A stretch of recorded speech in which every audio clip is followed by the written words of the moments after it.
최근 영화배우 김부선 씨가 아파트 난방비 의혹을 제기한 뒤부터 난방비 민원이 크게 늘고 있습니다. 실제 대구에서 계량기 고장 등으로 난방비 0원인 아파트가 수백 세대인 것으로 조사됐습니다. 아파트 난방비 문제와 대처 방법, 도성진 기자가 집중 취재했습니다. 대구의 한 아파트에 사는 김동섭 씨는 지난달 관리비에서 이상한 점을 발견했습니다.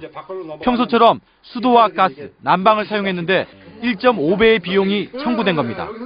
사용 내역을 떼봤더니 전기는 하루 0에서 53kW, 수도는 하루 0에서 125톤까지 상식 밖의 편차를 낸 것으로 드러났습니다. 계량기의 품질 보증 기간이 훨씬 지난 걸 확인해 구청에 문제를 제기하자 관리사무소는 계량기 고장을 인정하며 교체해줬지만 김 씨의 의구심은 여전합니다.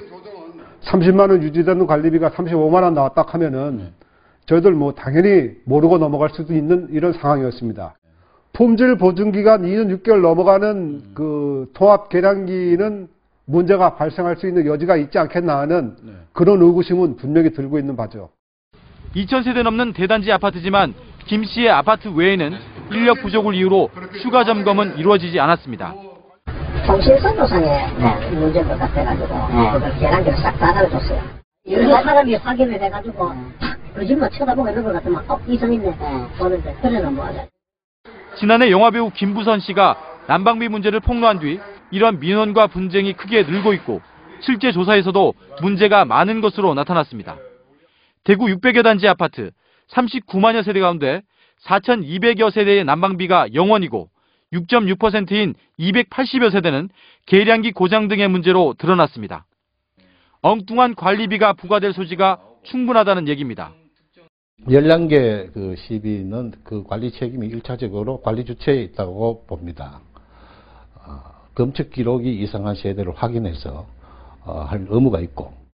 일단 문제가 드러나면 아파트 관리 규약을 통해 정당한 요금을 요구할 수 있습니다. 관리규약에 보시면 이런 계량기 고장 등으로 인해 가지고 사용량의 산정 방법에 대해서 나와 있습니다. 그래서 예를 들면 최근 3개월의 평균값, 전년 동월의 검침값 또는 해당 동의 동일 면적 평균값 이런 식으로 이제 명시가 되어 있습니다. 평소 관리비 고지서를 꼼꼼히 따져 요금 항목별로 이상한 편차는 없는지 주의 깊게 살펴볼 필요가 있고 관리사무소를 통해 해결이 안 되면 관할구청에 문제를 제기할 수 있습니다. MBC 뉴스 도성진입니다.